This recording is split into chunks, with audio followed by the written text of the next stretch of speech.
That will set the tone for this talk. So let's start this talk, Shivani. I wanted to start with a definition from one of those articles.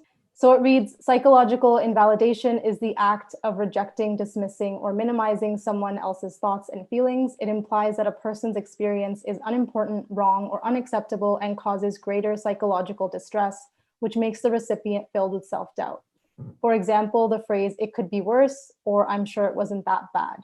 These statements minimize and marginalize someone's pain and force a toxic positivity on them. So this really resonated with me.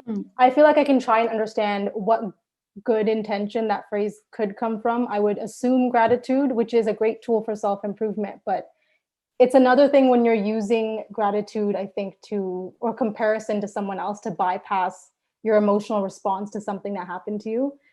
And I know that because I used to do this a lot. I would deny any idea or slight possibility that anything I experienced was abnormal because I thought, well, how could that be? I'm just as normal as everyone else. And then I got to this point where I could speak on the residual feelings I had from events that occurred in my life that still had an effect on me years later as an adult. But I would always end with the statement, but I know other people had it worse, so it's not that bad.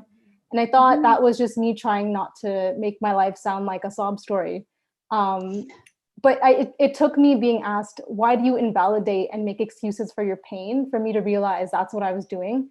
So I think sometimes it can start out as someone telling you that, and then you start telling yourself that. And that's the bigger danger because that's how it stays with you, even if that person stops or leaves. I think, thank you for sharing your experience, Varinder. I think you've really highlighted how actually emotional validation, invalidation can be a traumatic experience in itself, right? So when you talked about that, what I heard was that when somebody invalidates you, which means that they are not understanding or fully accepting the experience of the other, and most people don't do it purposely. It's just the way they have been conditioned or not knowing any different. It often leaves the other person feeling that their experience is not important.